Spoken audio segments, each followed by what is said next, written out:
Hello 8th class students. Today 5 September 2020 and I'm starting your SST class. आज हम लोग पढ़ने वाले हैं प्रॉब्लम्स ऑफ वाटर अवेलेबिलिटी के बारे में और पेज नंबर है 14। तो देखिए, there is a scarcity of water in many regions of the world के ऐसे बहुत सारे हिस्से हैं जहाँ पर आज पानी की कमी हो गई है। Most of Africa, West Asia, South Asia, parts of western USA, northwest Mexico, part of South America and entire Australia are facing shortage in fresh water supply. पानी तो है बट फ्रेश वाटर जो चाहिए हमें पीने के लिए वो नहीं है। Countries located in climatic zones most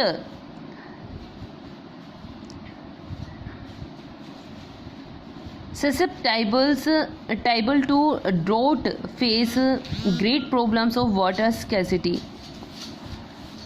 जो ये कुछ कंट्रीज़ हैं, countries located in climatic zone, जो कि क्लाइमेटिक जोन में है, जहाँ पर बारिश पर डिपेंड करती हैं जो कंट्रीज़ या जो जोन जो हैं, क्लाइमेटिक जोन जो हैं, वहाँ पर अक्सर सूखा पड़ने की वजह से पानी की कमी हो गई है।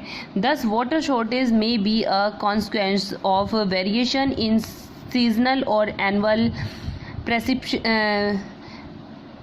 precipitation or the scarcity is caused by over exploitation and contamination of water sources. तो इस तरह से जो वाटर की शॉर्टेज होने की संभावनाएं हैं, may be a consequence of variation in seasonal and annual precipitation और the scarcity is used by over exploration. पानी का बहुत ज़्यादा यूज़ हो रहा है, ओवर एक्सप्लोएट हो रहा है पानी, है ना। तो इनके जो सोर्सेज हैं उनका दोहन किया जा रहा है जहाँ पर, तो उस दोहन के चलते हमारे जो पानी की अवेलेबिलिटी है उसकी प्रॉब्लम्स क्रिएट हो रही हैं। अब हम पढ़ेंगे कंजर्वेशन ऑफ वाटर रिसोर्सेज, कैसे हम आप इनको कंजर्व कर सकते हैं वाटर रिसोर्सेज को। Access to clean and adequate water sources is a major problem facing the world today. साफ और पीने लायक एडिक्वेट जो वाटर है वो आज सबसे बड़ी समस्या बनी हुई है दुनिया के सामने। Steps have to be taken conserve this dwindling resources. ये जो ऐसा रिसोर्स है जो एक तरह से ड्विंडल है, तो इसको कंजर्व करना बहुत ज़्यादा ज़रूरी है, हमें स्टेप उठाने चाहिए। Even though water is renewable resource, it's over use and pollution make it unfit for use. जो आज इस तरह का पोल्यूशन, नदियों में कचरा फेंकना, हमारे आसपास में जैसे गाँव के अंदर भी जो इससे छोटे जोहड़ टाइप जो होते हैं उनके अंदर पानी के अंदर कचरा भरा पड़ा है। मैंने गाँव में देखा है कि इस तरह से इतना भयंकर उसमें गाँव का पूरा कचरा वहाँ पे डाल दिया जाता है। अगर वहाँ कचरा नहीं डाला जाता तो जानवरों के पीने के लायक तो कम से कम पानी था ना। हम लोग नहीं पीते, लेकिन पानी जानवर तो उसमें से पी सकते थे ना, लेकिन हम लोग पानी को बहुत ज़्यादा पोल्यूट करते हैं। डिस्चार्ज ऑफ अनट्रीटेड और partially treated sewage, agriculture chemicals and industrial effluents in water bodies are major contaminants. They pollute water with nitrates, metal and pesticides. Most of these chemicals are non biodegradable and reach human bodies through water. ये non biodegradable होते हैं ये वाले जो chemicals हैं, जो पानी में इंडस्ट्रीज़ के थ्रू आके मिल जाते हैं और ये इंसान के शरीर में पहुंच जाते हैं पानी के ज़रिए। Water pollution can be controlled by treating these effluents suitably before releasing them in water bodies. कि ध्यान रखना होगा कि आप इसमें पानी जो वाटर बॉडीज़ हैं वहाँ पे उनको रिलीज़ ही ना होने दें। अगर वहाँ पे वो रिलीज़ ही नहीं हो पाएंगे तो अपने आप ही एक तरह से कंट्रोल होगा। तो जितना जो पॉल्यूशन, जो हमारे घर का जो गार्बेज है, हम पानी में न डालें।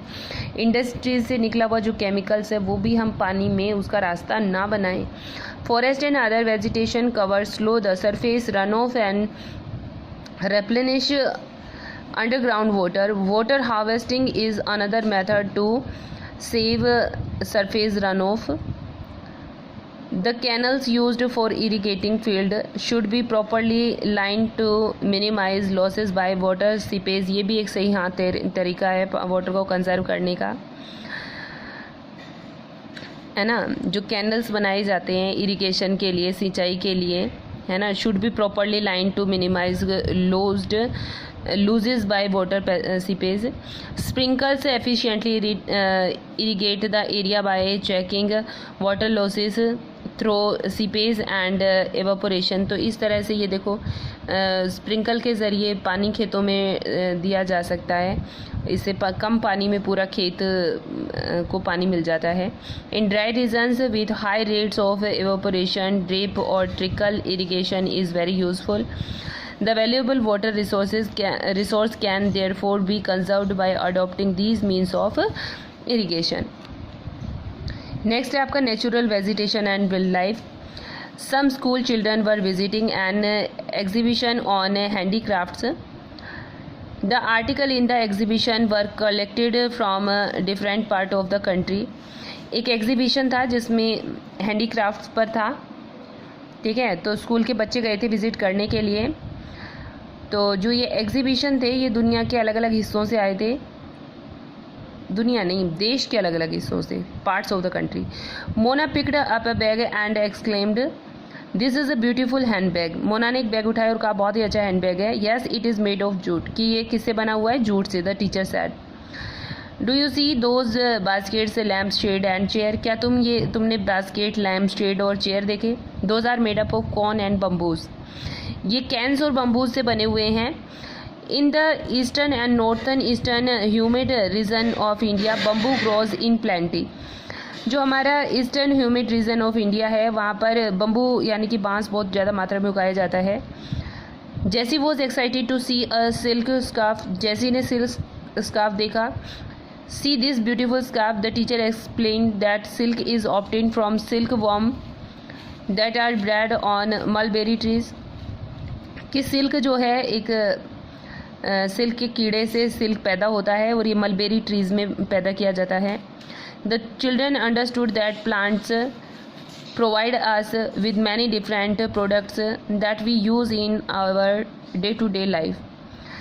पानी का हो चुका. वेजिटेशन के बारे में पढ़ रहे हैं तो ये वेजिटेशन के बारे में समझाने के लिए आपको बताया गया है कि बहुत सारे ऐसे प्लांट्स होते हैं, जैसे अभी इसमें जूट का जिक्र हुआ, फिर उसके बाद में केन का बताया गया, बम्बूज का बताया गया, अब सिल्क का बताया गया, कि हमारे दैनिक जीवन में हम जो प्रोडक्ट यूज़ करते हैं ये अलग अलग प्लांट से हमें मिलते हैं.